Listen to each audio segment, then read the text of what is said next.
Welcome to the Virtual Memories Show. I'm your host, Gil Roth, and we're here to preserve and promote culture in this benighted age, one weekly conversation at a time.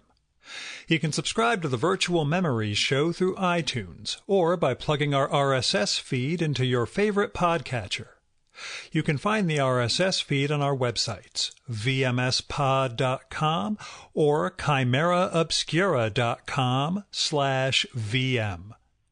We're also on Twitter and Instagram at vmspod, at virtualmemoriespodcast.tumblr.com, and on Spotify, YouTube, and TuneIn.com by searching for Virtual Memories Show.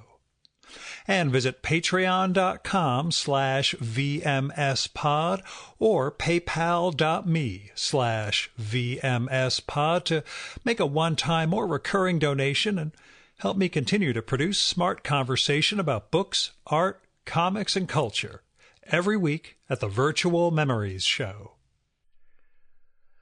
Well, the COVID-19 outbreak is leaving me pretty fraught, what with my recent trip to Japan, although I'm now past the 2 weeks mark since returning and I'm not bleeding from my eyes or anything, so I take that as a good thing. Plus my work interactions with Washington, although I've only had to do one trip since that return. I also have to go into New York City occasionally to record episodes of this show, which is creating some agita for me. So on Saturday, I drove from northern New Jersey to Gowanus in Brooklyn to record a show, then to the east side of Manhattan to hit the Antiquarian Book Fair, then up past the George Washington Bridge to record another show, rather than spend like 45 minutes to an hour on the subway for each leg of the trip and expose myself to people on the subway. I exposed myself to people on the subway sounds completely wrong. I meant expose myself to potential coronavirus. Anyway, it was a hassle, but less nerve-wracking, I guess, just dealing with driving, finding parking, etc. The podcast went great for what it's worth. You're going to hear those in the next 2 weeks. And I had a really fun time at the Antiquarian Book Fair. I've talked about it in past years. I love to go to that event, and it's at the Park Avenue Armory in the East 60s in Manhattan. And I get to look at things I could never bring myself to buy. I mean, there's the super high-end stuff, the, bazillion-dollar original collection of Montaigne's essays and things like that. But even the, $400 for a signed limited copy of Philip Roth's Exit Ghost. A little bit tempting. If it was Everyman, I would have been on it, but I let that slide. But for me, the big one was a collection of George Orwell's letters, edits on one of his novels, and other notes of his, all of which were combined in a single package, selling for about $100,000. I thought maybe I'd pretend to the sellers that I would have bought it, but the recent stock market swoon, just pummeled my mutual funds and blah, blah, blah. But really, there's no circumstance beyond my winning a multi-bazillion-dollar lottery where I would have plunked down that much money for Orwell's typewritten letters and his handwritten notes. Anyway, still, it was great to see that stuff in person. And I also got to catch up with a past podcast, Henry Wessels, who was there with the book dealer he works for, James Cummins Booksellers. They got featured in the Wall Street Journal a day or two before the book fair with a piece about the blueprints of the World Trade Center, the original Twin Towers that they were selling. The Wall Street Journal piece covers the provenance of it and how they ended up with this amazing, amazing item. It sold while I was there, and I got to see them loaded up to be shipped out. It's a neat article. You should check it out. And it's stuff like that makes the fair really special. But it's also got a lot of international sellers. I really didn't know with COVID-19 if there would be that much travel, because that last Friday, in fact, one of my big pharmaceutical events got canceled because of, it would take place in New York, involved a lot of companies coming and going, and apparently there's a lot of travel bans going on within companies, so that stuff's lying low. We're seeing a lot of that within the pharma sector because of the global nature of the business and all the travel and all this stuff. But Anyway, I'm glad the show or the book fair went on. I'm glad I got to partake in it. Oh, I also, Henry introduced me to the producer of a brand new documentary about this rare book world. It's called The Booksellers. And, I saw the trailer for it. I saw Henry in the trailer, so I was happy. I knew a guy on screen. I'm dying to see it. It's showing for a few days in Manhattan, and I'm hoping I can sit down with the producer for a podcast session sometime soon. But all that is contingent on my being able to get in and around the city, a situation that could change by the day. I mean, we started today with northern Italy going into quarantine and everybody trying to flee northern Italy right before that happened. And by the time I sat down to do this session, the prime minister announced that the entire nation of Italy is under quarantine. Things are fast moving. In fact, it got me wondering this weekend what I would do if I couldn't get together with people for face-to-face conversations for the podcast. It's always been my thing not to do this by Skype or phone or whatever, to really, well, it's a line from a Frank O'Hara poem that I lifted from Brad Gooch, the biographer of O'Hara. The only truth comes face-to-face. And I just don't know how this show would go if we were recording over Skype. Even with video, we wouldn't show it with video, but video so that the guest and I could at least see each other somewhat like an in-person thing. But I wonder instead if I would end up just putting the show on hiatus and what I would do if I wasn't doing the show. I like to think I'm a different enough person than I was when I started doing the podcast in 2012 that I'd find something fulfilling to do, not just goof around on the internet. I mean, before I started all this, I read all of Montaigne's essays from beginning to end and blogged about them. And I do happen to have 36 volumes of Shakespeare in front of me right here on this desk that I could conceivably work through week by week by week. But anyway, I'm hoping it won't get to that. But, you know, if the situation makes a major turn, the question of what I'm going to do with my podcast is really kind of minuscule. Now, speaking of the podcast, let's get to it. My guest this week is the great cartoonist Ben Katchor. He's been on twice already. This time, he is on to talk about his amazing but admittedly esoteric new book, The Dairy Restaurant. It's published by Schocken Books as part of their Jewish Encounters series. It is a 500-page history of dairy restaurants with Ben's illustrations on almost every page. Like I said, esoteric.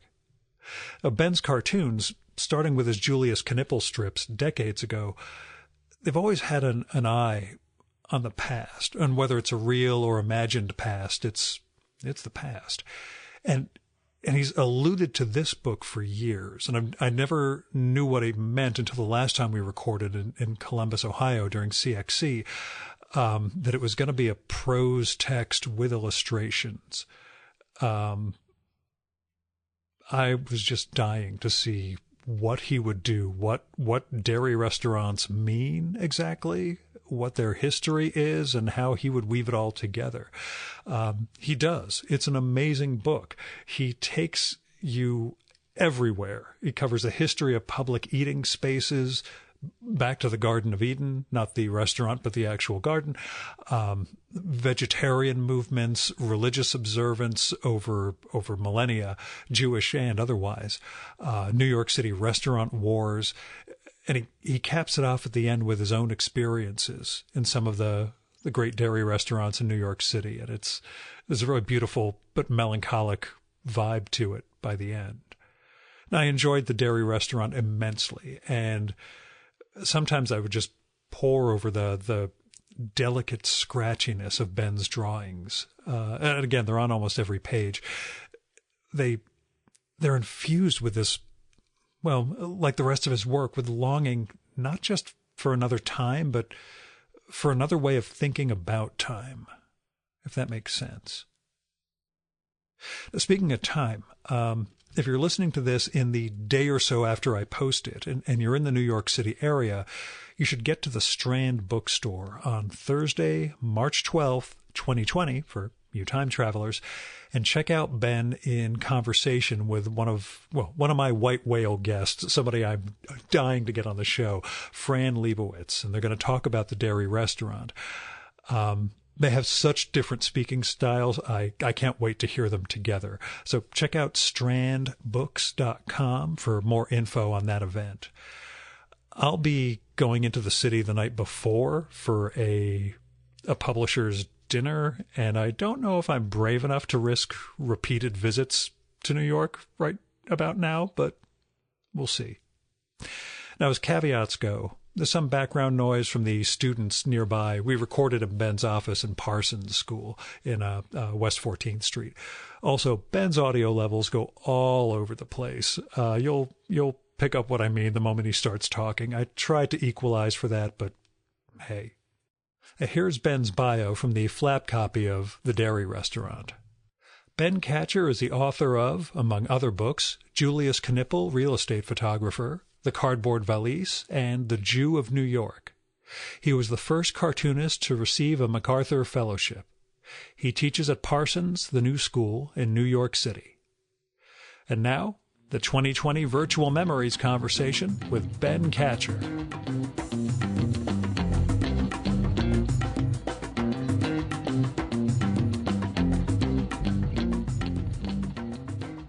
Where did the dairy restaurant begin for you? Because in the book you mention late in the book that you recorded an interview with somebody in 1989. Yeah. And you're already, they knew of your interest in this. No, nobody. They didn't. Well, next books didn't exist. Yeah.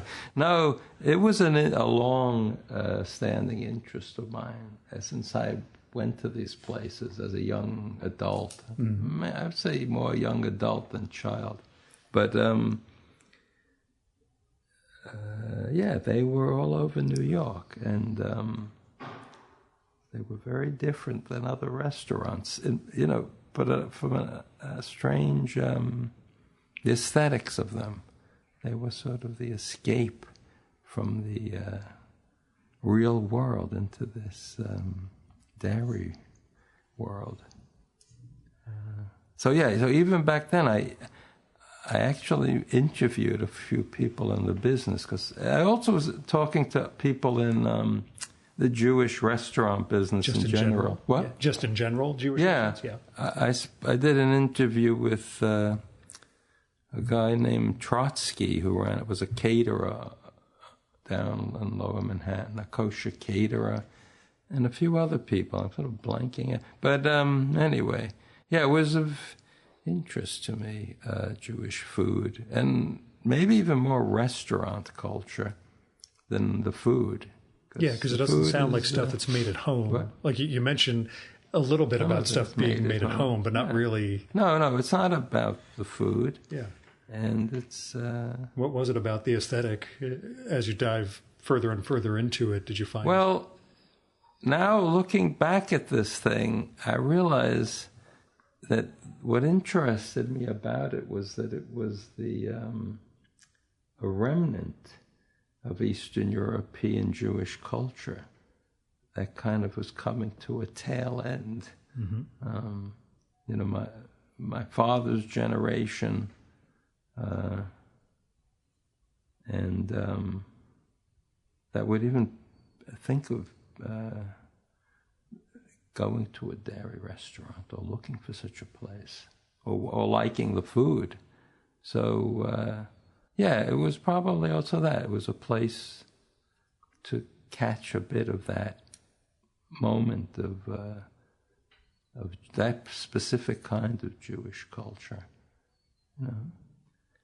There were kind of fractures in Jewish culture, and if you went into a delicatessen, there was a kind of gruffness, and it was of this world. People, place dripping with fat, and dairy restaurants were a bit more, about rumination, a place you could escape the world. I mean, I came up with this whole idea of the milchdika personality, the person who wants to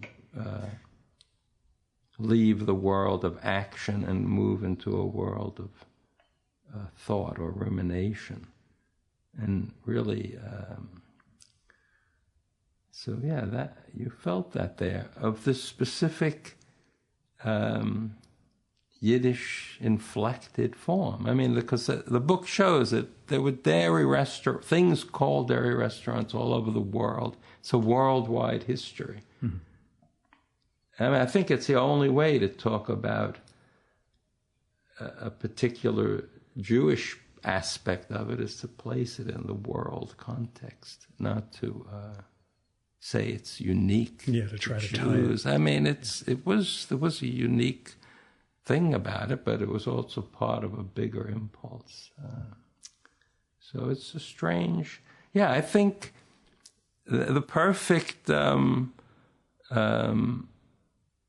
demonstration of this dairy personality or this milky personality is that if you ask them a question, well, it starts in the Garden of Eden. I mean, what went wrong? Why are we sitting in chairs? Why are we not sitting on, sand? What went wrong? So the reader should open this book and say, what the hell is this guy out of his mind? Why is he taking us back to the garden of this mythological place?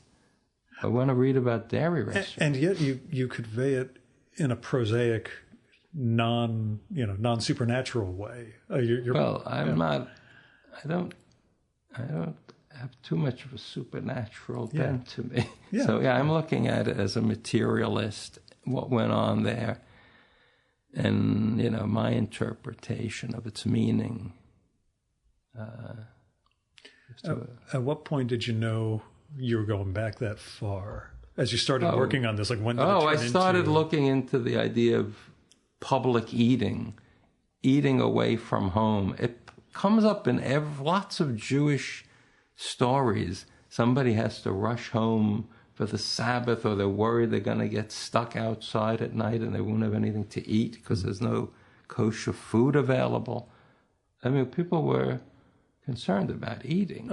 In northern New Jersey and New York State, they still are. Friday afternoon, you'll see those station wagons zooming towards Spring Valley so they can get back before Shabbat. Yeah. So I started looking back, and also this whole idea of the pastoral impulse. Why do people even want to go back? Why do people want to go to the country? And it's the beginning of this Hebrew, the Bible, and it's a story, that's also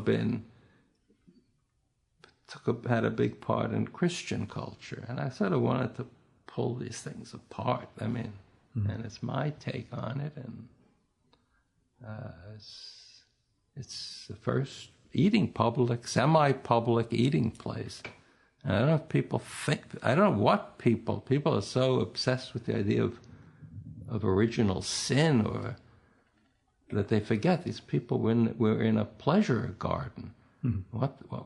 That's where people went to eat figs and be in this, beautiful place. So anyway, I went with that history, that interpretation, and and it went on from there. That's where it all started. I mean, we're still, people are worrying about it now with this ecological collapse. Like, what did we do to that? It was this, the United States was this paradise. Native people who lived here had no, they were, this kind of communal life and, unspoiled nature.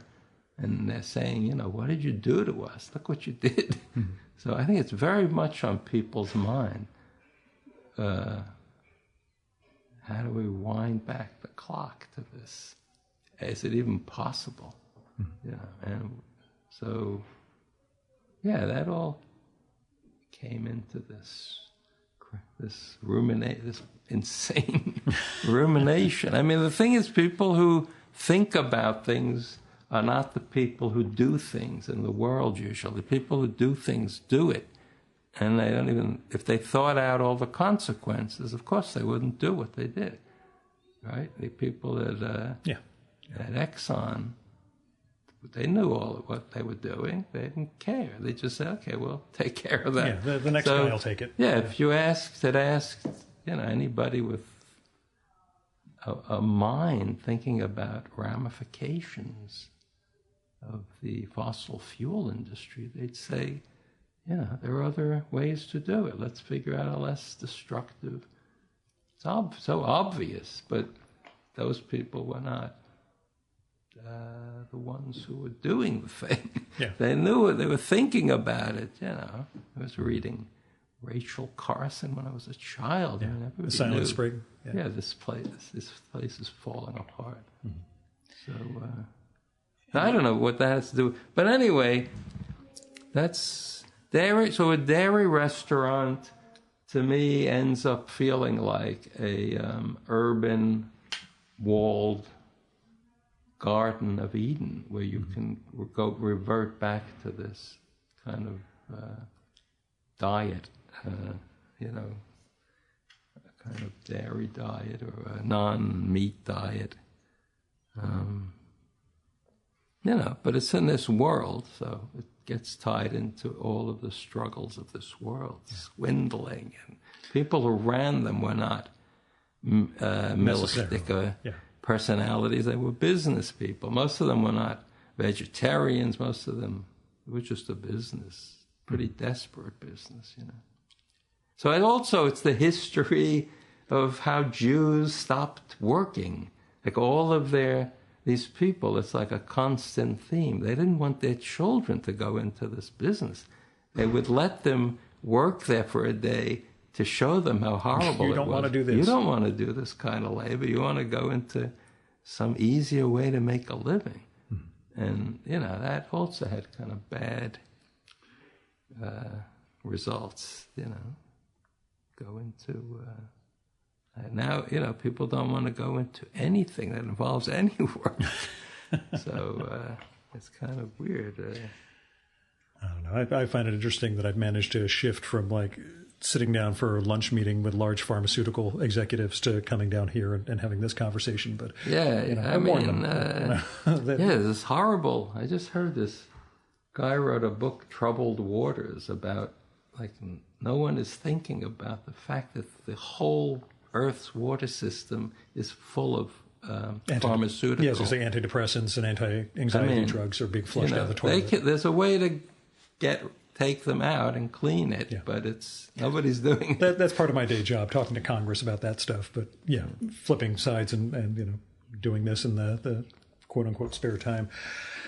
How long did the book take from when you actually started writing or drawing? It was written over a very long time. Because I think you brought this up in the 90s. The first time I can't remember. Oh yeah, I forget when whenever Next Book started, it was one of the first set of books, and I think they asked me if I had an idea for one. I don't remember how it happened, but that was... it was I got 500 pages about dairy restaurants. No, these were small books. Oh, yeah. They're like 100-page books. They're just like a big essay on some stuff. But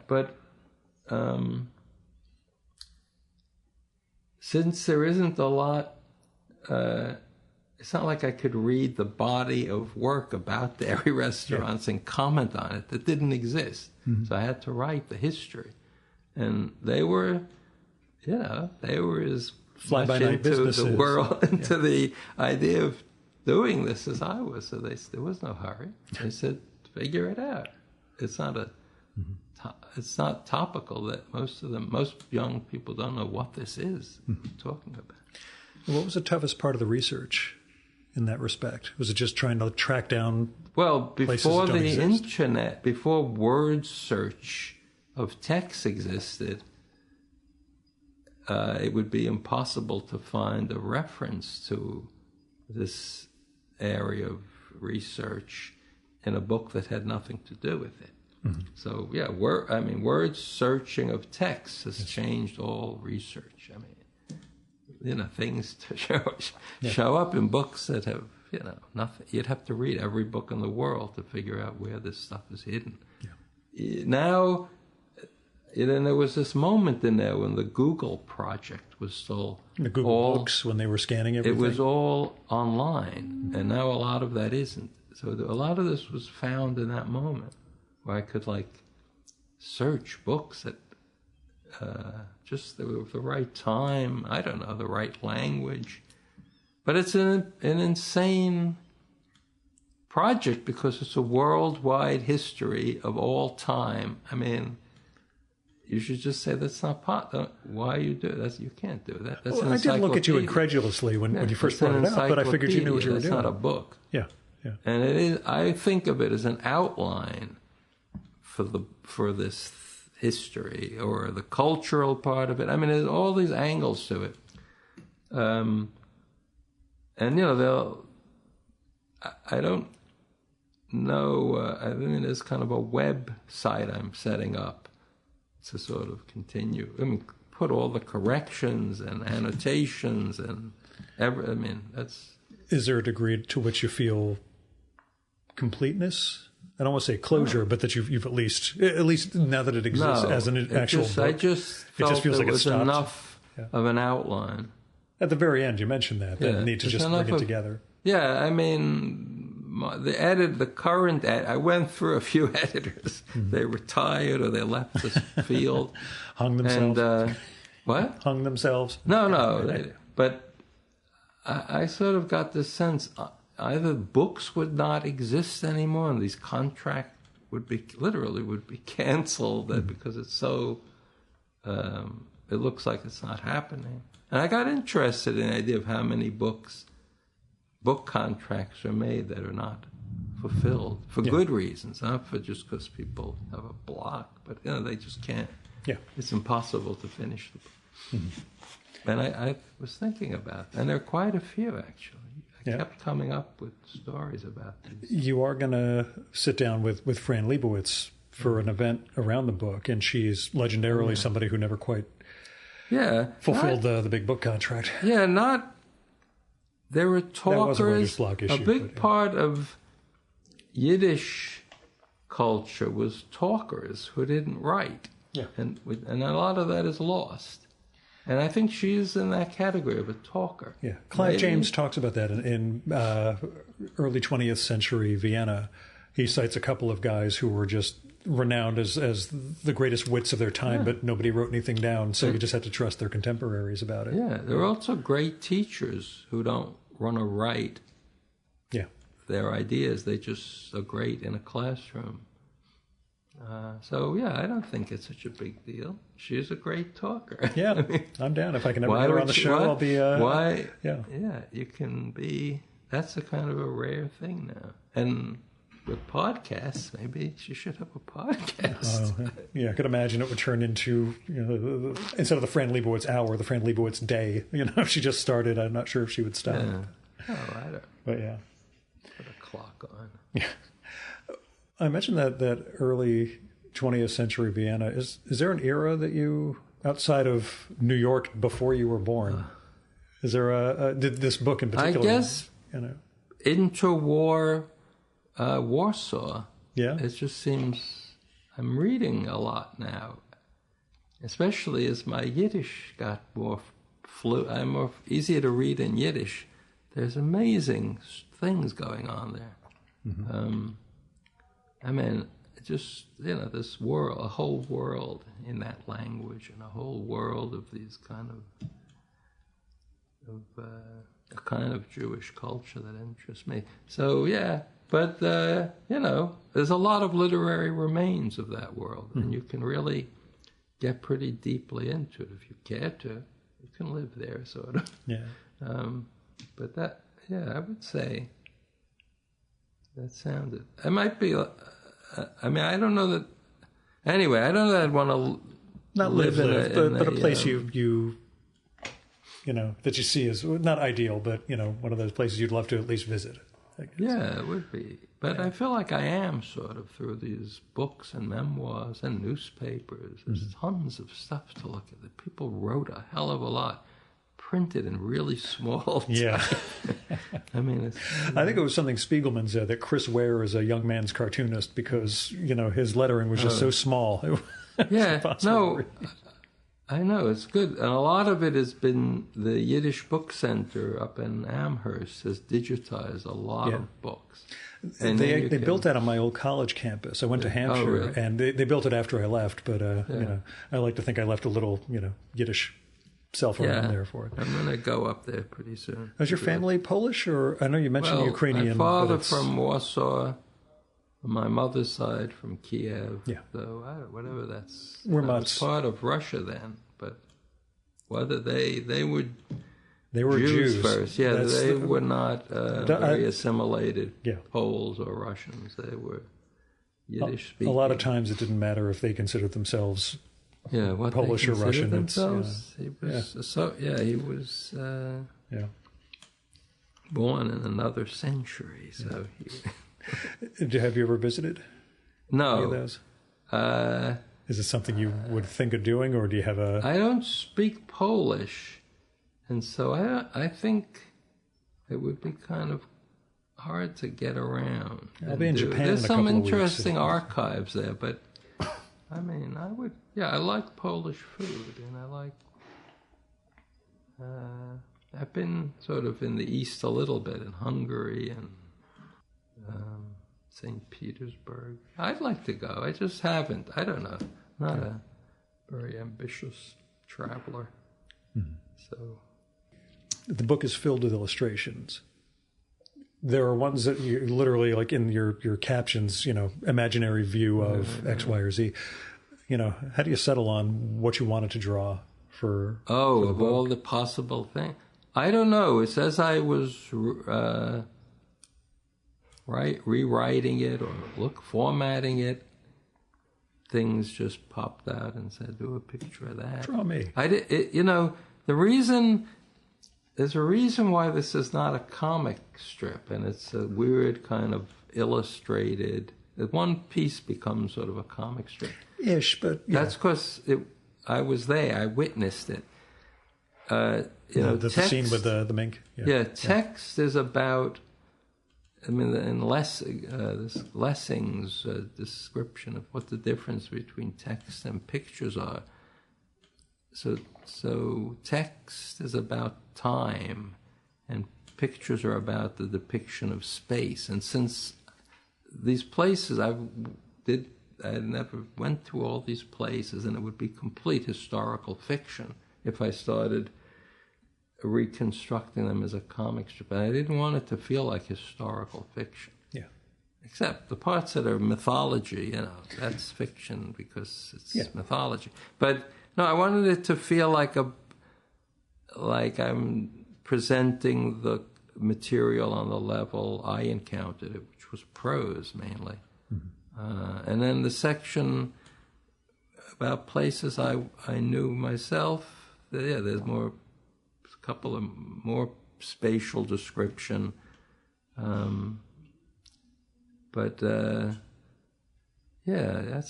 think that's the thing. I was kind of trying to keep it away from the minute somebody makes a comic strip about history. At no point did I feel this was... It becomes comic-y. Historical fiction. Yeah. And no, I don't think of it as... I think of it more like the Yellow Page. It's like a guide. At the end, it's just a guidebook. Yeah, you have a 60 or 70-page run of all these restaurants and that. So it's not fiction at all. It's...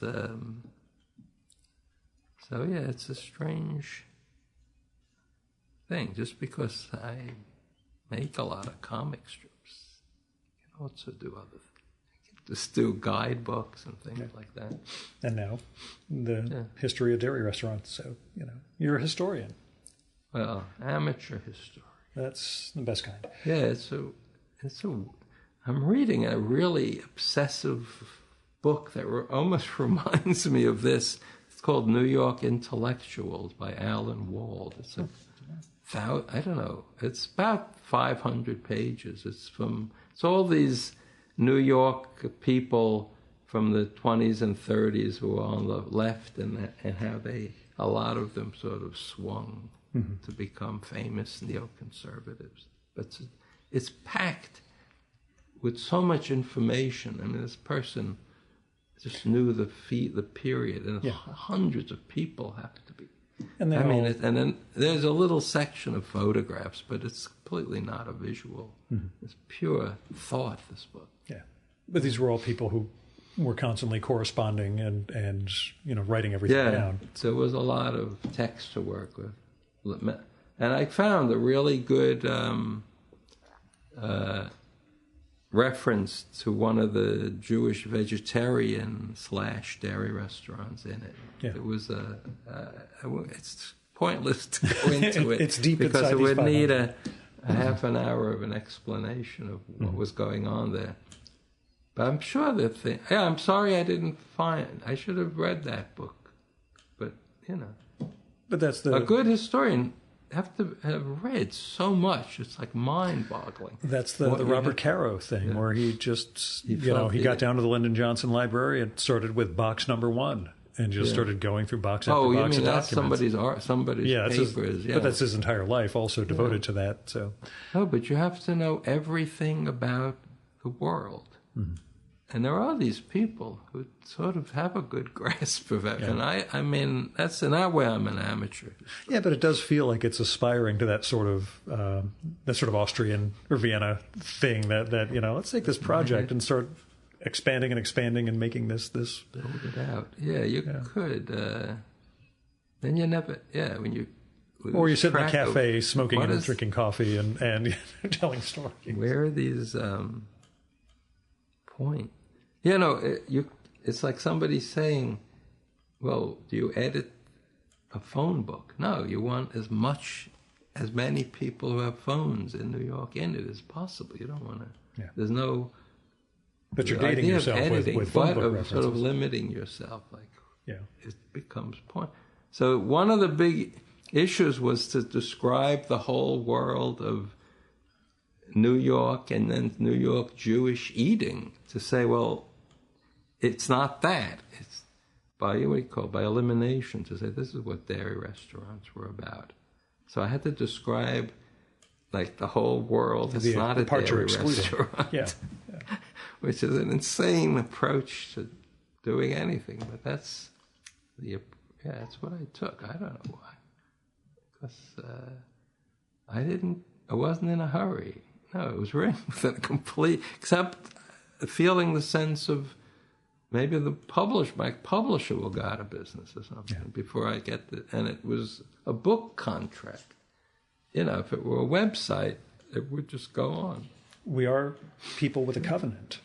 We started out with a covenant. Yeah, I made a deal, right? I made a deal. And, the money became secondary. When it comes to Jewishness versus, we'll say Jewish versus being Yiddish, I guess.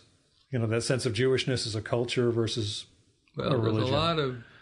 Were you raised with any... You mentioned not being observant yourself. Right. Did you have any... Was your family at all observant as Jews go? Well, the thing is, there wasn't this option for Jews who grew up in certain places in the world. Jewish culture was the whole thing. It was hard to separate it. By my generation, I could start peeling it apart. My father was, one of the Yiddish, in the Yiddish communist world. Mm-hmm. And he grew up in a very traditional home, knew everything, could put on, could do this, knew the ritual part of Judaism, but it wasn't of interest to him anymore. Yeah. And then not to me either. Did you get I didn't rebel against it. It just wasn't. I know a lot of young people who grew up in the Soviet Union and felt it was something taken away from them. I never felt that. I just thought it was... I spent a lot of time reading about Jewish law because human thought is really interesting. A guy whose name pops up, Dubno, he was a historian in Poland between the wars. he said that that's a kind of Judaism, is just studying Jewish history. He was an atheist, I think. He said, no, it doesn't matter that I don't believe any of this. Doesn't. Yeah. Just studying it is my Judaism. So, yeah, I'm sort of more in that. And the restaurant is yours. And, the idea of how this all fits into the rest of the world.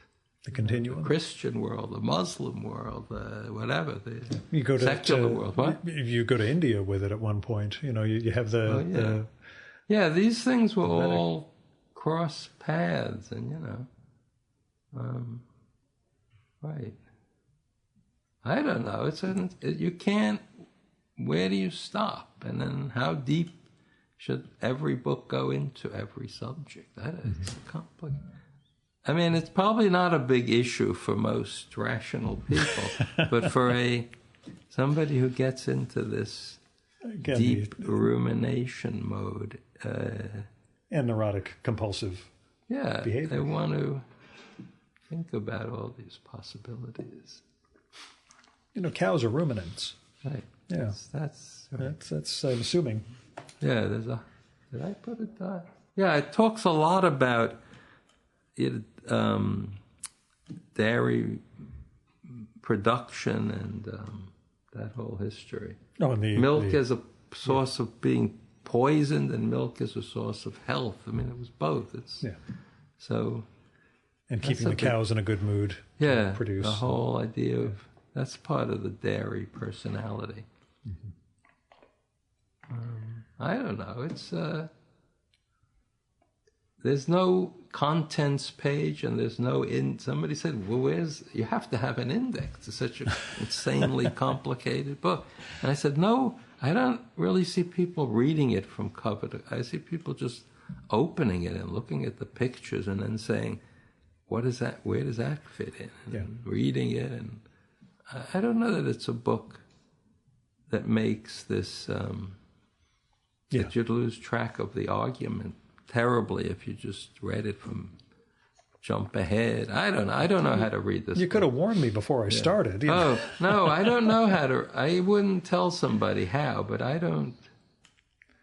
Because that was sort of what I concluded afterwards. I'm like, when I push this off on people, it'll be just dive in here or there. Start with the beginning, but then just flip around. And I think when you open a book that's set up like that, it doesn't tell you, here's chapter. The chapters don't have numbers. There are page numbers, I guess, that people can refer to things. There is a chronological sweep to it. Yeah, there is historical. But that jumps around too a little bit. But I don't know. As I said, it's like being at a table in a cafeteria with somebody who's just gone off on a rant about this subject that just fascinates them and explains what went wrong with the world. It explains everything. You do have that line about I had a vague sense that something had gone wrong when you were a kid, when you were looking at those things. And I know that ties into your thematically your work throughout your career. But that all goes back to Marx and Lenin, and looking at the world in this critical, or like it's moving maybe somewhere, and it can get better. It's not just stuck where it is, and that.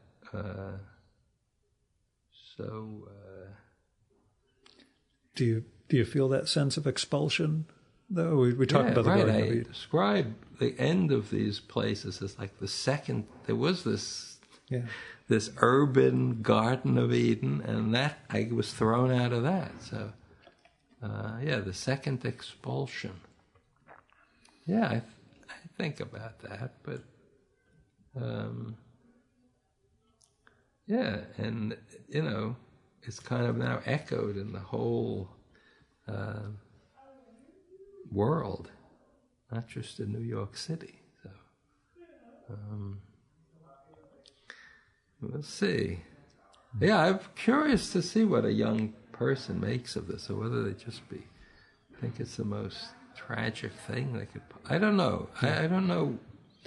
I have no idea. You interact with the young, through teaching. Oh, yeah. I have no grasp as to how much they get of what's been lost already. I brought up I teach a class of seniors called professional practice, which is like talking about the market, how you're going to go out and try to make a living.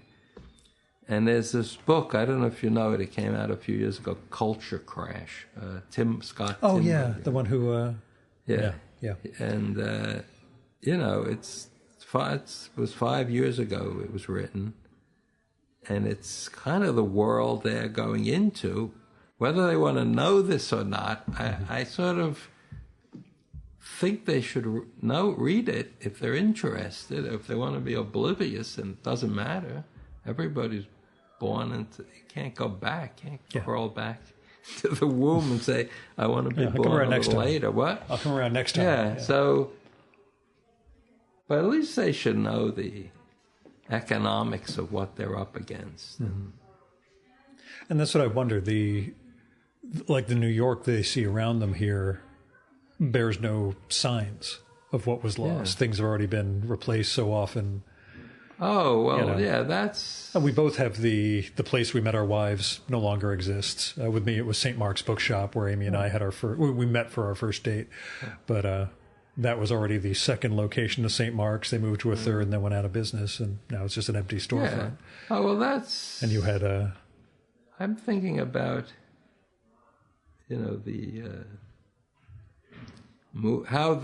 what's going on in the economy that affects freelancers and is trying to work in the arts. Everything that we think, everything that was there. For me, it was more borne out interviewing illustrators like Cuneo and Chardello and Blitt, as well as longtime New Yorker cartoonists who would honestly talk about, their rates. Well, there's also in illustration another thing that's touchy to talk about with young people, because you don't want to just depress them. They don't want to think about that they're going to go out of style. Yeah, and that illustration is an element of it that's about decoration of magazines. And when you're out of style, you could be the greatest illustrator in the world. So cartoonists are not quite as liable to that. But things, I try to explain there's this stream called the culture, and you're sort of stepping into it with this offering, and you could be 5 years too early, 5 years too late, just in time. You're going to catch when it works. And I don't even know if it works anymore, the stream. Maybe the stream is... We do hear about people getting their, $1 million contract based on their Twitter feed or something. That's, Yeah, there's still we talk about. But that's not. Anyway, that's a lottery, Yeah. How do the kids respond? Or is there a sense of, I'll be the one who succeeds, or do they seem to have a grasp? I don't know. The thing is, it's very expensive to live in certain parts of the world. One of the students said, just move to the outskirts of Mexico City. You could live there, and it's incredibly cheap, he said. Yeah. I don't know anything about this. Maybe relative to Midtown Manhattan. It could be, but the flip side is you can't network. Well, all you can do is meet people online, but that's not the same thing as bumping into someone at a party and. Yeah, that's I don't know. So anyway, what was I going to say? It was just New York was cheap when I was their age, and the idea of making money was not on my mind. That, again, going back to Fred Leibowitz and the documentary about her, I think she'd said it was one weekend of driving the cab covered rent for the month. Yeah, and it was like that. That was so it. Yeah. How can you, I'd say I can't, for me to tell you about my experience, how I want to make a living, it's like talking about, the Italian Renaissance. It could have been, it was without a pope. It was, I don't know. It was a different economy. So, but But, it doesn't work for a lot of people, not just artists or illustrators or... so forget it. That's a part of the economy. Yeah.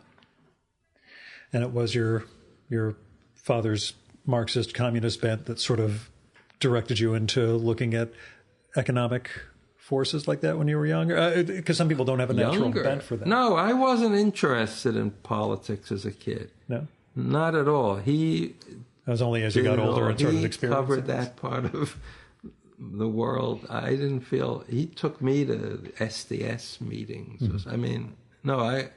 I was just interested in pictures and comics, and it was kind of not one of these young radicals politically. Yeah. No, I was just so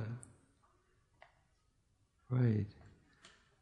So no, that came later when I started thinking about writing about a fictitious city. I realized you can't not talk about the economic questions. forces. It just comes up. Just a story. What was this guy doing for a living? So. Is there a dairy restaurant you miss the most here? B&H was a special one for... That's still there. But no, I'm trying to think.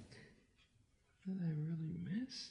Maybe the one up on 72nd Street, the famous. I missed the ones I never went to because they didn't exist when I was around to go to them. And I think there were about two between like very late 19th century to the 70s. I think the book mentions about 200 of them in New York. That's what it feels like. So it's a lot of places. But, they didn't exist simultaneously. They went out of business. They came into... So... I like the way of those. Ratner's was the famous raise of its time, the way everybody had a different Ratner name and people were knocking each other off. And it was kind of a family. Yeah, but it sounded like it got a little, shadier in terms of... Ratner's, it was kind of a division between the Harmon. It was the name had nothing to do with the people who ended up running it. It was the Harmon's family. But anyway... I miss, because I'm on the Upper West Side, and I sort of always would say, well, let's go there for dinner. And, I don't know if there's anywhere now, if you're in the mood for gefilte fish, to get it on the upper, not in a dairy, a deli, you can go deli. Second Avenue Deli makes it. And I had it there not long ago. It wasn't bad. I was kind of surprised. My Gentile wife tried gefilte fish for the first time a year or so ago, and I'd never seen that look on her face. Yeah. We're at a kosher deli. Good? Not by her standards, no. Was it good gefilte? No, it was out of a bottle or out of a jar. Oh, that's why. So it was the I said, well, honey, we're not going somewhere special. We're just going to this place in the middle of northern New Jersey. It's not. Was it a delicatessen? Yeah, a kosher that's open on Saturday. So, you're getting what you deserve at that point. She liked the whitefish salad that they had there, and that was, No, it's definitely, it could be an acquired taste, Eastern European food. People, even young people I know in Germany, they don't eat much German food. They just think it's sickeningly heavy and unhealthy. And they have to look up restaurants for me because that's what I want to eat. Yeah, I was trying to think. Last time I was there, I kept bumping into vegan restaurants and things like that. That was in Frankfurt. Yeah. One of the most heartbreaking arrivals in. I think I arrived in Dusseldorf one evening. And I was ready to go for dinner, and they took me to a Japanese restaurant. I was almost weeping. But they wanted to go there. Yeah, I'm supposed to be in Japan in another week or two, and the organizers of the trip have said, we're taking you to dinner. We have a very nice Italian restaurant we'd like to bring you to. I'm like, I live in northern New Jersey. I can get Italian basically by falling out of my front door. But okay, I'm sure it'll be the best Italian I've had in years. But still... I'm hoping to get the real cuisine while I'm there. So, Yeah, right. The culinary Jew. That's a topic that comes up in the book. Yeah. That kind of insult. You're just a culinary Jew. You're not really a practicing Jew. That's us, What? That's us. I get tongue on rye over at Harold's Kosher Super Ad in Paramus, but, I'm bummed that it's not open on Shabbat. So, Yeah. So, now you're not vegetarian, right? no, I mean, I don't Strict. try not to eat too much meat, but I can't. It's too late. I don't know. But it's funny that Yeah. Isaac Bashevis Singer, who was thought of as this famous vegetarian, didn't become vegetarian until he was in his mid-60s. Yeah. So kind of late in life. But it's a better late. I don't know. I think some of these things won't be a choice pretty soon. We'll be eating bugs or Other Impossible things, Burgers. jellyfish, whatever. Yeah, people can eat. little stings on our tongues. But yeah, there was a line you had quoting the New York Times from the early 1900s that no great man was ever fond of pie. Is that something you stick with, or? No, that was making fun of the American dairy. There was a species of American dairy restaurant that was a place you'd go in for coffee and pie or milk toast, a bowl of warm milk with pieces of toast floating in it. It was like the epitome of insipid food, American food. So maybe, that's what that came. Oh, it Wait, did. what? It was the Casper Milk Toast section. I just, as somebody who will occasionally have a pecan pie or strawberry rhubarb over at it's funny that they pick, but there's some essay somewhere that I think I quote from that explains this was like the ruination of American culture. Yeah. That people were eating such insipid food. It had to ruin literature. It had to ruin everything. So I come around to the effects of, very strict kosher dietary laws on Jewish eating. That sort of things have to be shrink wrap, made in such highly glot kosher places that the food is just ruined. Yeah, by the time you get it to the I don't know. It's consumer. a whole. It's part of the story, but we'll see what the function of this book is. Yeah, I don't know. it'll become a textbook. I'm not sure where, but I'm sure college kids will. I don't know about that. I don't know exactly if it interests people interested in restaurant history. I can't say that people who are very interested in Jewish dietary law would be that interested. There are a million books about it. They wouldn't go to my book. Yeah, there are ones that are going to be more focused on the code, Right. as to why we have to eat this way versus that way. But yeah, how it all adds up, how it ties into the vegetarian movements that occurred. Yeah. Vegetarian, it's an amazing thing.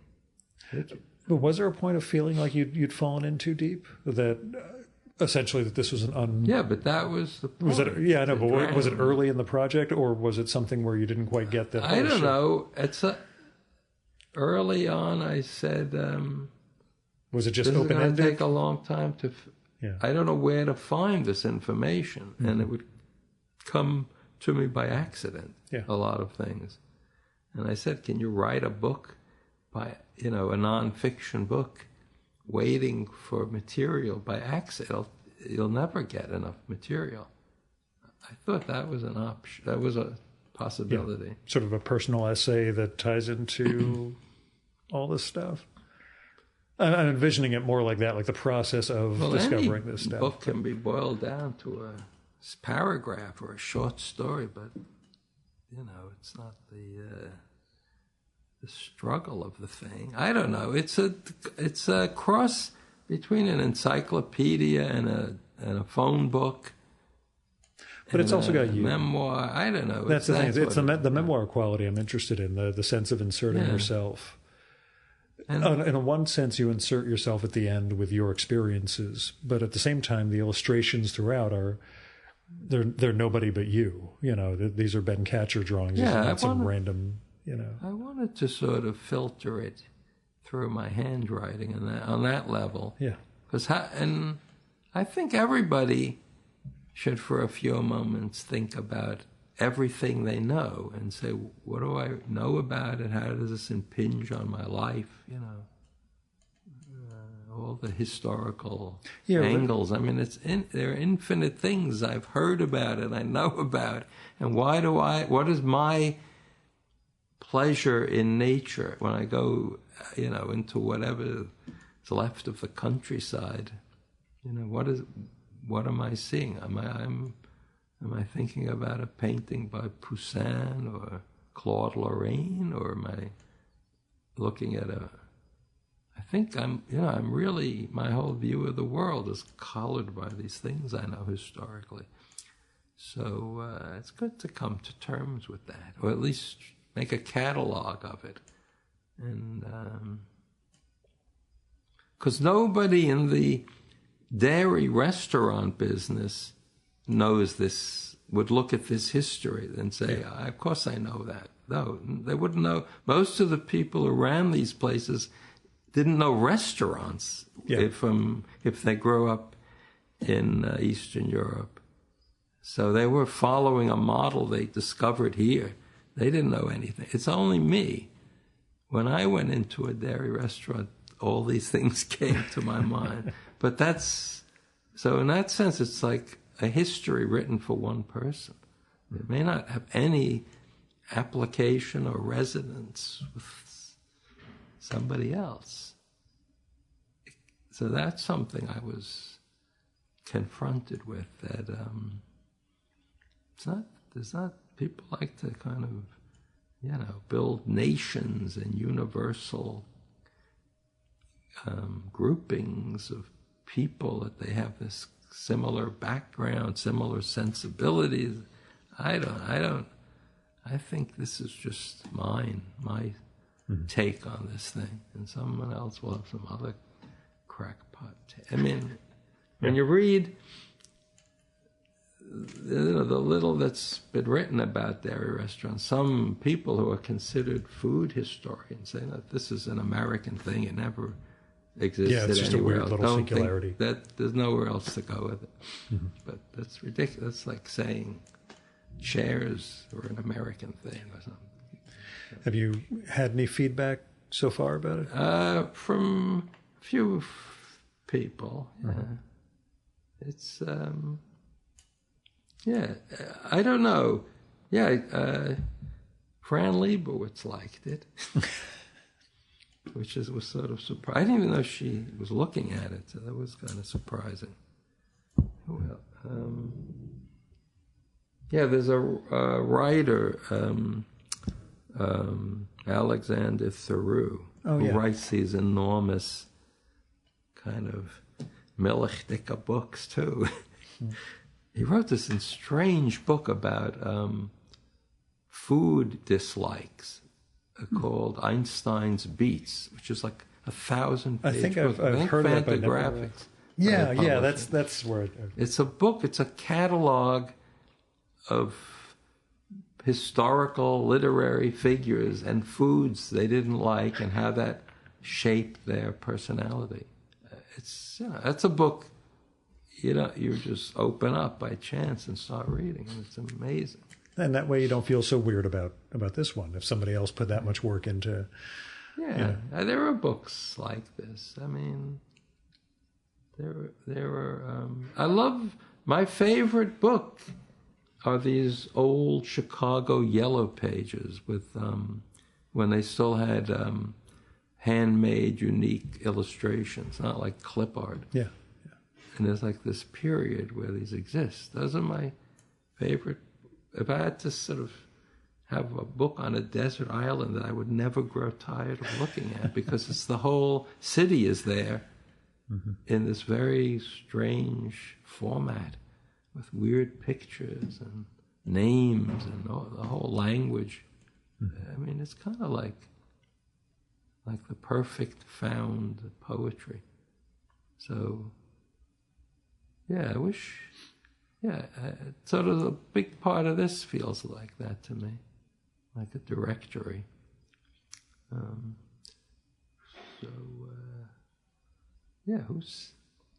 I like those kind of books. Mm-hmm. I shudder to ask, because this has taken, a good chunk of your life to complete. But no, it hasn't really. Yeah. It just took a long time. It didn't take to much. finally put together. It just was done over many years. Yeah. But I don't feel that it was like the life's I work was or spent something. much more time drawing comics. It was written in between when I was not doing something. What's next in that case? What are you working on? There's a series I did called Hotel and Farm, which was 1 week about hotel culture and the next week about agriculture. And it went on for a couple of years. And so it needs like a framing story. Yeah. And now is like the perfect time to do it because it's about, sort of like civilization in trouble and this hotel, this urban world, and how these things are kind of collapsing into each other. So I'm making that story up. It's not terribly long, but it's,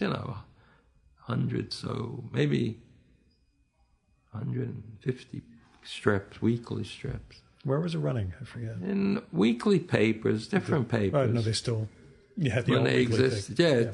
It's from years ago.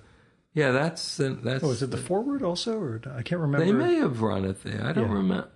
It ran. But anyway, after Knipple ended, it was the Cardboard Valise for a few years, and then it was Hotel and Farm. That's it. Okay, I was trying to remember where it fit. Yeah, it was one of in that when I was doing a weekly. So it would have still been in that era when we had all weeklies as a a legitimate thing. I know, and people say, how can you make? They paid so little these weeklies. Some of them paid you like $25. For syndication rights.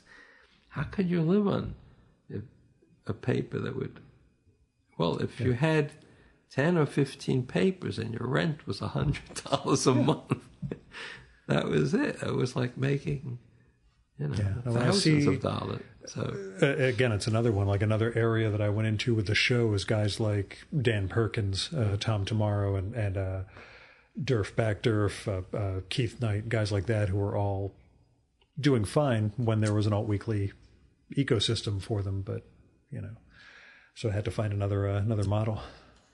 Yeah, I don't know. I was teaching part-time, but I just saw this is not going to go on too much longer, these newspapers, because they felt kind of marginal already. I mean, they were not. Well, it was once the economics. Once the private equity guys came in, it was how can we strip the money out of this and dump it for parts. But do you know that there's this documentary that was in England, the Mayfair group, or the Mayfair, about the beginning of taking apart these old English firms, in Sheffield and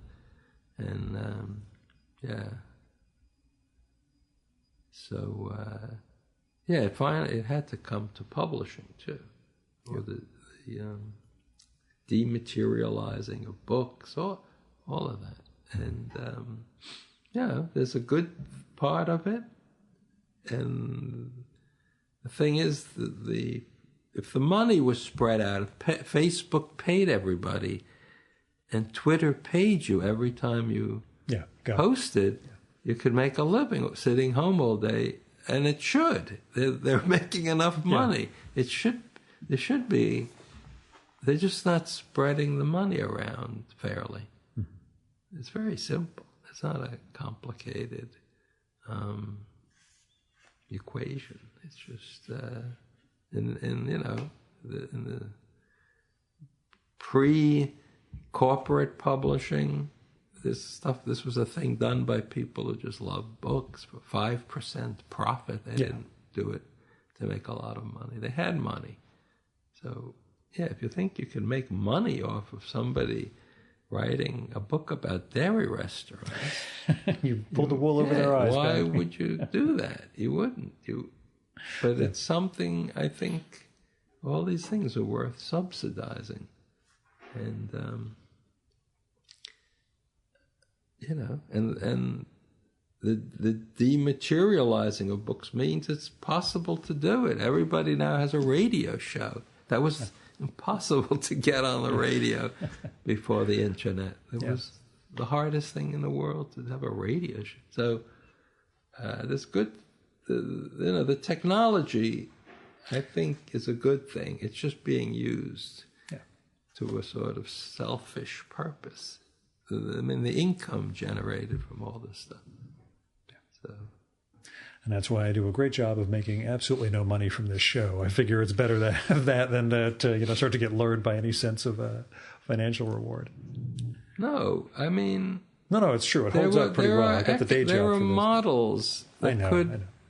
There could be people. I mean, if in the future, in this highly automated world where no one has to work, I mean, why not? Somebody wants to do a podcast about, literature and publishing, they should be subsidized to stay home and do that all day. Yeah. I think there'd be, these numbers are just made up. Mm-hmm. How much it costs to live. Yeah. It's all made up, so it can make it up in a different way. And besides the vanished dairy restaurants, is there an aspect of New York you miss the most from something you've experienced? As I mentioned at the beginning, the world of the people who went to these restaurants. Yeah. I miss that. And small idiosyncratic businesses, a city of, when one person could put together enough money, like the people I describe in the book, to open a little restaurant, and the rent was manageable, and they worked incredibly hard, but it was possible. There's a corner restaurant location near where I live that was a Turkish restaurant for many years, many meaning 10 to 15 years. And, right, as a historian, many years means 1,000 years. Not, amateur historian, 10 to 15. Right, 10 to 15 years. But I asked the man who manages the coffee shop across the street, what they're asking? You can look it up online. I mean, he said, I think something like $40,000 for this restaurant. It's not that small, but he said that's impossible. Yeah, and starting from zero, that's so. It's part of this. It's the usual. People don't. The reason. I heard this from two people, why there are so many empty stores in Manhattan. Yeah. And that somehow you can raise the valuation of the building by putting a higher price on its rental value. If they rent for lower than market value, it triggers covenants that defaults on their mortgage and they have to give up the place. Yeah. So it's more cost-effective to leave it empty and get no rent than to bring someone in at half that value and actually get money coming in. Because if they do, they'll lose the place. It's absolutely nuts, but it's things like that. So things like that, or it's a world of financial engineering. Yeah, they were explaining you can borrow money on the building's value and put it in the stock market and make as much as you'd make having some business going. But I mean, that's somebody who doesn't want interesting things to happen in a city, and that place where my wife and I met, that St. Mark's, it's still empty. They were hoping to get a Duane Reade or a Starbucks or a Verizon store. Nothing came in, and it's been empty for 5 years. But so what was the question? Oh, what do you miss? What New York? Those kind of bit small. Well, there's Julius Knippel type stores from businesses that people could run, and they're maybe more now on the fringes If you go out to the Portuguese section of Newark, it's pretty interesting stuff going on. Yeah. Must be somewhat affordable for these people to have all these little restaurants. Yeah. I mean, it's kind of on the edge of an industrial wasteland. My train trips down to Washington, I take from Newark Penn Station, so I go through. Yeah. I drive in and I see all that stuff. Yeah, so it goes on somewhere, but just not, around here in Manhattan. What else?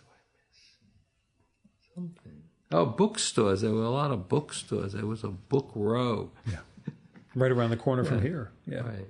A whole street of used bookstores. Yeah. I just posted an episode with Otto Penzler, the mysterious bookshop guy, and it was the same thing for him. He was just all of those bookstores when he was a kid. When he was young, in the 50s and 60s. So, all these things are just good arguments for a controlled economy where somebody says this is what would make life interesting for people. Mm-hmm. Subsidized bookstores, subsidized restaurants. I mean, why? It doesn't make people think they want to be part of this world of, only maybe a corporate chain can exist somewhere. It's just don't these people think it's a boring thing they're doing? I don't know what they think. When I come in by the ferry, I have to walk through that Hudson Yards thing, and it's just, this is what they thought was a great idea. Let's put up these giant towers and fill them with a bunch of high-end New Jersey mall stores. And did they figure out and know anything about that teenager who threw himself one kid jumped off the vessel, but there's no word about why or he walked through this place and said, if this is the world I'm going to live in.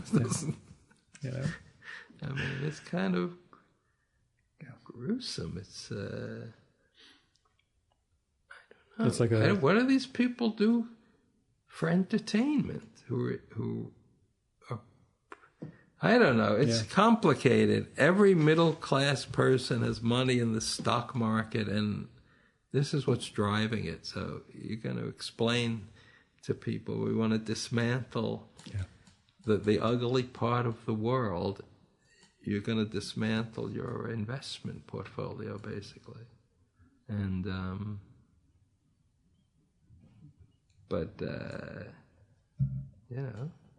if it's dismantled enough, there would be some other structure going on, some other kind of way to finance cities and groups of people living together. But, a few people talk. Somebody wrote their master's thesis about making the new school into a workers' cooperative. Mm-hmm. And, there's a whole movement around the country of this kind of rethinking of how to structure businesses. But it's hard to get a lot of traction because everybody's got a stake in it. You pull out a piece, like where it's stuck in this puzzle, and everything collapses for people, and they're scared to do it, or they don't want to work as much. It's more work to be the owner of a workers' cooperative university. Then they don't exist in America. There may be some in Europe, but not in America. So I don't know. It's just sheer laziness. I don't know what it is that stops this from all being rethought, but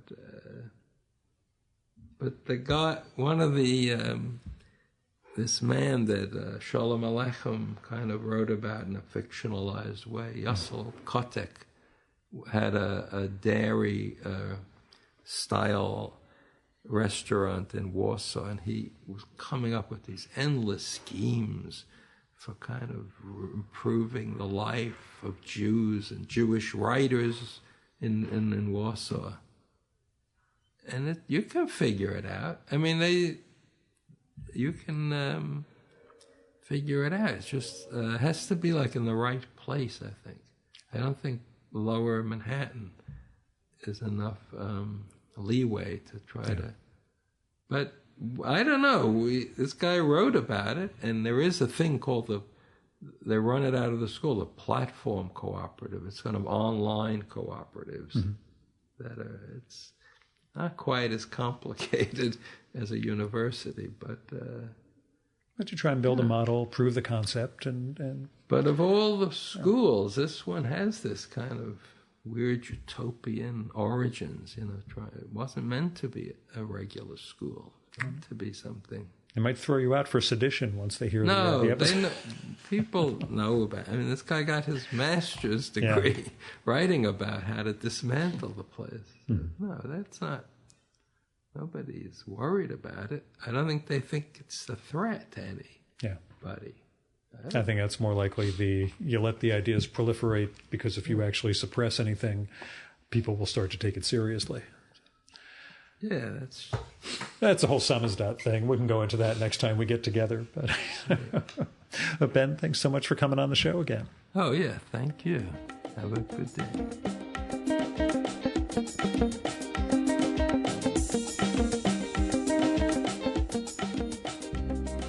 And that was Ben Katchor. His amazing new book comes out this week. It's The Dairy Restaurant from Schocken, a division of Penguin Random House.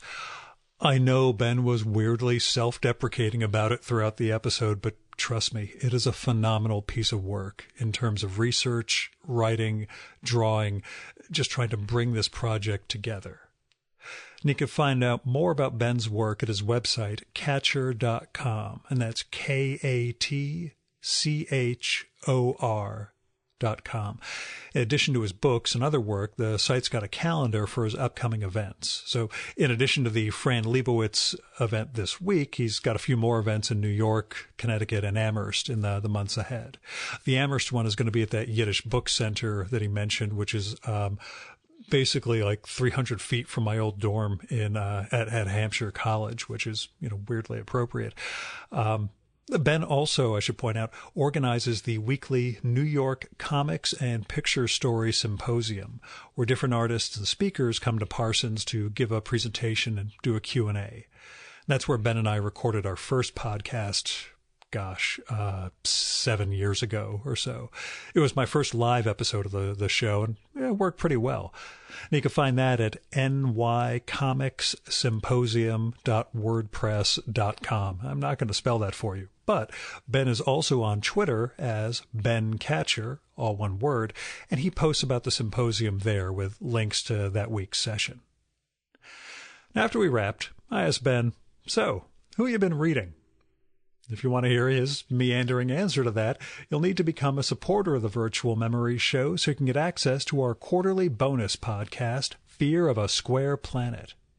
I'll get the fourth quarter 2019 episode up soon, I promise, but Saturday was so much work doing the podcast, the antiquarian book fair, etc.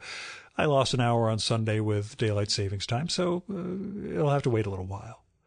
Till then, you can check out the third quarter episode featuring an hour of book recommendations and fun conversation with Carl Stevens, Emily Nussbaum, Kate Maruyama, Laniers, Christopher Brown, Caleb Crane, David Shields, Dawn Raffel, Amor Tolles, Simon Doonan, Simon Critchley, and Sylvia Nickerson.